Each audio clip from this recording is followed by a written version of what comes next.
Hello दोस्तों, आप लोग कैसे हैं। उम्मीदें करते हैं आप लोग अच्छे होंगे और अच्छा होना भी चाहिए। धीरे धीरे करके आप लोग पढ़ते रहिए क्योंकि बोर्ड एग्ज़ाम आप लोग के पास में आ रहा है और ठंड भी काफ़ी बढ़ गया है। आप लोग सेफ्टी का भी ध्यान दीजिएगा और घर पे रख कर अच्छा से पढ़ते रहिए। हम लोग एक टॉपिक पे आज चर्चा करेंगे, बात करेंगे, जो टॉपिक बहुत ही ज़्यादा महत्वपूर्ण है। उसकी हर एक लाइनें बेस्ट पावरफुल, यानी आप लोगों को मोटिवेशनल का काम करेगा। वो संकट में उनका जीवन से व्यतीत है। उस टॉपिक का नाम है रश्मि रथी। रश्मि रथी के बारे में देखा जाएगा। रश्मि रथी जो लिखे हैं उनका नाम है रामधारी सिंह दिनकर। रामधारी सिंह दिनकर ने रश्मि रथी के बारे में वर्णन किया है और जिनके बारे में वर्णन किए उनका नायक हैं कर्ण, राधे कर्ण भी जिनको बोला जाता है। ये जो रश्मि रथी है ये वाराणसी, बुलंदशहर, मथुरा, मुजफ्फरनगर, फतेहपुर, उन्नाव, देवरिया डिस्ट्रिक्ट यानी ज़िले में रश्मि रथी पूछा जाता है। और ये बोर्ड ऑफ व्यू से भी बहुत ज़्यादा इम्पोर्टेंट है और बोर्ड ऑफ व्यू से उससे भी ज़्यादा इम्पोर्टेंट अपने जीवन में एक कहानियों को उतारने के लिए सबसे ज़्यादा इम्पोर्टेंट है, क्योंकि ये कहानी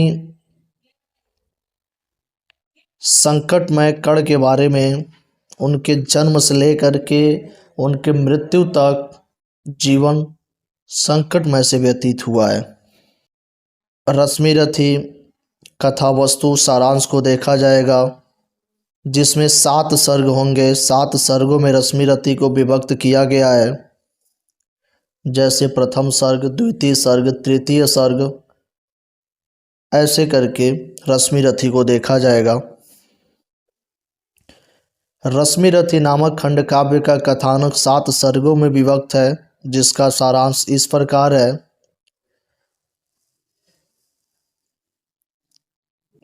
आइए अब टॉपिक को शुरू करते हैं और देखते हैं कि प्रथम सर्ग क्या है, प्रथम सर्ग में क्या होता है। आइए शुरू करते हैं, देखते हैं। प्रथम सर्ग कर्ण का शौर्य प्रदर्शन। कर्ण का शौर्य प्रदर्शन के बारे में देखा जाएगा कि कर्ण ने अपने विचारों को किस प्रकार प्रकट किए हैं और कैसे कैसे दूसरे के साथ व्यवहार किए हैं, उनका प्रदर्शन को देखा जाएगा। आंख खोलकर देख कर्ण के हाथों का व्यापार, फूले सस्ता सुयश प्राप्त कर उस नर को धिक्कार। कर्ण का जिंदगी इतना संकटमय से गुजरा है कि उसके बाद इनको यदि कोई चीज़ या किसी को पराजय करना, कुछ भी हो, यदि बिना कुछ किए यदि उनको प्राप्त हो जाएगा तो उनको ये चीज़ें अच्छा नहीं है। उनको जब तक किसी चीज़ को प्राप्त करने के लिए संघर्ष नहीं करेंगे तब तक वो चीज़ इनके लिए मायने नहीं रखता था, क्योंकि इनका ज़िंदगी, इनका जीवन बहुत ज़्यादा संघर्षमय, संकटमय से व्यतीत हुआ है। प्रथम सर्ग के बारे में देखा जाएगा कि प्रथम सर्ग में कर्ण राजकुमारों को प्रतिद्वंदिता के लिए चुनौती देता है और अपनी शस्त्र कलाओं से अर्जुन, द्रोण तथा भीष्म आदि को आश्चर्यचकित कर देता है। फिर द्वंद्व युद्ध के लिए अर्जुन को ललकारता है। कृपाचार्य कहते हैं कि अर्जुन राजकुमार है, वह सूत पुत्र कर्ण से नहीं लड़ेगा। कर्ण अपमान का घूंट पीकर रह जाता है। दुर्योधन परिस्थिति से लाभ उठाता है। वह कहता है कि सूरों और नदियों का मूल जानना आवश्यक नहीं होता। जाति पाति का नारा केवल कायर और क्रूर लोग लगाया करते हैं। कर्ण भले ही सूत पुत्र हो, भले वह भंगी अथवा चमार हो, किंतु आज उसके आगे सभी राजकुमार फीके हैं। ऐसे बहुमूल्य रत्न का अपमान उचित नहीं है। यदि बिना राज्य के इसे वीरता का अधिकार नहीं है तो मैं अंग देश का मुकुट इसके मस्तक पर रख रहा हूँ। यानी कर्ण जब प्रतिद्वंदिता में भाग लिए थे तो उसमें जो प्रतिद्वंदिता जिसके जिसके बीच में युद्ध हो रहा था, उस प्रतिद्वंदिता में एक कर्ण भी पहुँचे थे। और जब इनसे युद्ध करने की बारी और इनका समय जब युद्ध करने का आया तो इनको जाति के नाम पे अपमान कर दिया गया और इनको युद्ध से मना कर दिया गया। लेकिन उस समय अपमान होते समय दुर्योधन ने परिस्थिति से लाभ उठाता है। उन्होंने परिस्थितियों को देखते हुए दुर्योधन ने कहते हैं कि जाति और पाति का नाम केवल कायर और क्रूर लोग करते हैं। कर्ण भले ही सूतपुत्र था, लेकिन उसके आगे सभी राजकुमार फीके पड़ गए थे। ये बातें दुर्योधन ने बोला और इनको किसी चीज के लिए गर्व दिलाया और कर्ण को एक छोटा सा अंग देश का मुकुट इसके मस्तक पर रख दिया कि उसके वजह से ये युद्ध कर सकते हैं। दुर्योधन के इस व्यवहार से कर्ण गदगद हो जाता है और कृतज्ञता के बोझ से दबा हुआ कहता है, क्योंकि जहाँ पे अपमान हो रहा था वहाँ पे दुर्योधन ही इस कर्ण के अपमान को बचाए हैं। तब कर्ण ने उनको बोले, भरी सभा के बीच आज तूने जो मान दिया है, पहले पहल मुझे जीवन में जो उत्थान दिया है, वो ऋण भला होऊंगा उससे चुका कौन सा दाम, कृपा करे दिनमान की आऊं तेरे कोई काम। कर्ण जी ने बोलते हैं कि भरी सभा में जो आज तूने हमको जो सम्मान दिए हो, वो पहली बार कोई उतना बड़ा सम्मान दिया जहाँ पर इनका अपमानजनक बातें हो रहा था। ये अपने आप को ऋणी समझते हैं कि हे भगवान कृपा करना, या हे दिनमान कभी तो मैं इसके काम तो आऊं। उधर द्रोणाचार्य को कर्ण के शौर्य पर चिंता हो जाती है। वह अर्जुन को सजग करते हैं और कर्ण को शिष्य न बनाने का निश्चय करते हैं। फिर भी रंगभूमि से शंख बजाते हुए कर्ण को साथ लिए कौरव चले जाते हैं। रानियां राजमहल चली जाती हैं, सबसे पीछे मन मसोस्ती कुंती जाती हैं। यानी द्रोणाचार्य ने कर्ण के शौर्य पर चिंता हो जाती है कि अब तो युद्ध होना पक्का ही है, और अर्जुन को सजग करते हैं कि कर्ण को शिष्य न बनाने का निश्चय भी करते हैं। फिर रंगभूमि में शंख बजता है और कर्ण के साथ कौरव चले जाते हैं। कौरव ने कर्ण को लेकर के चले जाते हैं और रानियां राजमहल चली जाती हैं। सबसे पीछे कर्ण की माँ कुंती मन को महसूसती हुई पीछे सबसे जाती हैं और वहाँ पे एक लाइनें आता है, और हाय रनिवास चला वापस जब राजभवन को, सबसे पीछे चली एक बिकला मसोसती मन को, उजड़ गए हो स्वप्न की जैसी हार गई हो दांव, नहीं उठाए भी उठ पाते थे कुंती के पांव। वहां पे चाह करके भी कुंती कुछ कर नहीं सकती थी, क्योंकि कुंती ही अनमैरिड होने से पहले ही कर्ण को जन्म दिया था और लोक लज्जा के कारण, मान सम्मान के कारण कर्ण को नदी में बहा दी। कर्ण सूर्य का पुत्र था। अब इनको एक चुलाहा ने पाला पोसा, सम्मान किया, सूत पुत्र कर्ण के नाम पे जाने गए। जब कुंती को मालूम चल गया कि नहीं, कर्ण हमारा पुत्र है, ये चाह करके भी उस युद्ध को नहीं रोक सकती थी। लेकिन देखिएगा कर्ण भी बहुत कुछ बोले हैं इसमें। आइए आगे देखते हैं। द्वितीय सर्ग में देखा जाएगा आश्रम वास के बारे में देखा जाएगा। कर्ण ने विद्या सीखने के लिए आश्रम में गए हैं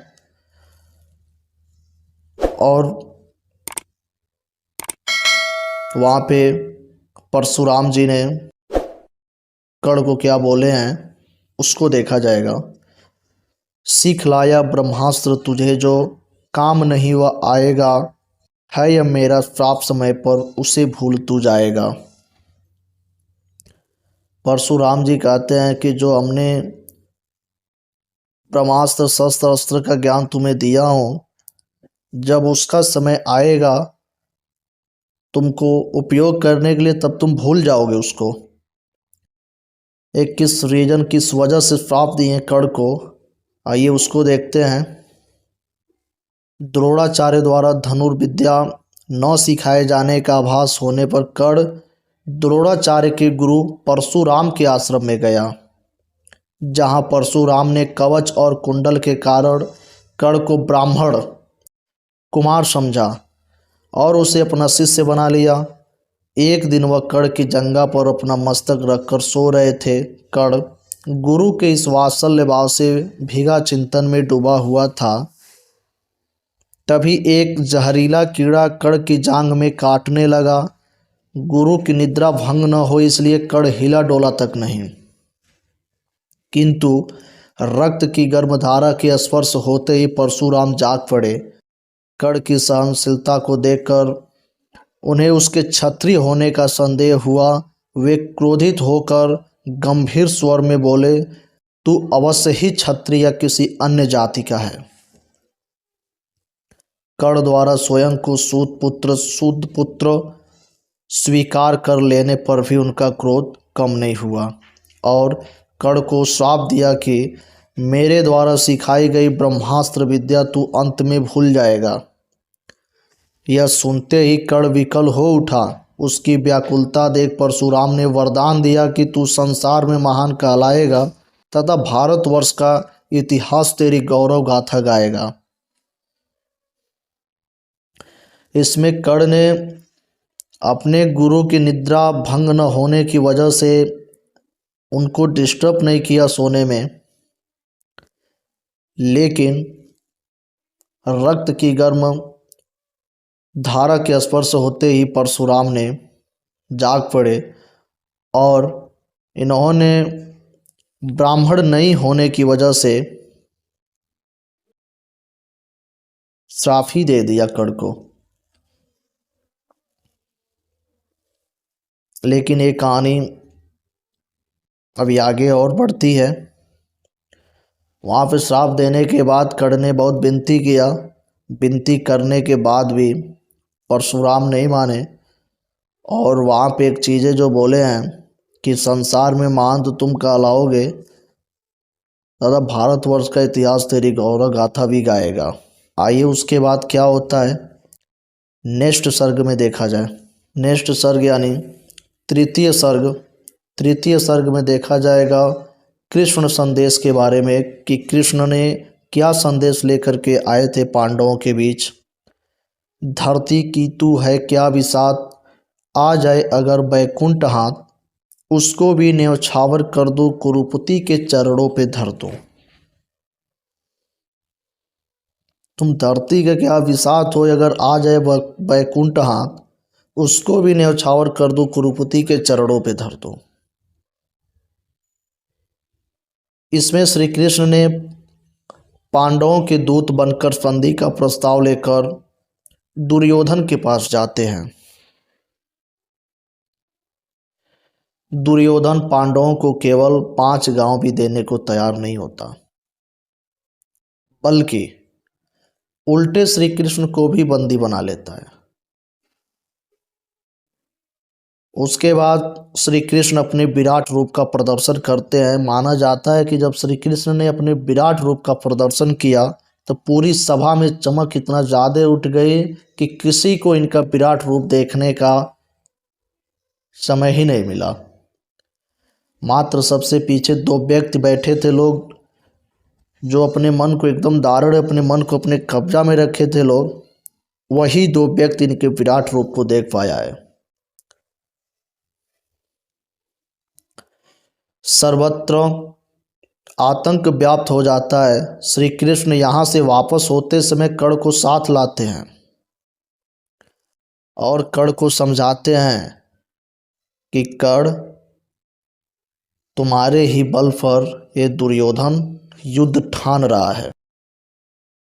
ये बातें कर्ण को भी मालूम था। श्री कृष्ण ने स्पष्ट रूप से कर्ण को बताते हैं कि तुम्हारे ही बल पर ये दुर्योधन युद्ध को ठान रहा है। उसके बाद से युद्ध कैसे कैसे हुआ है, कैसे कैसे कहानियाँ चली है,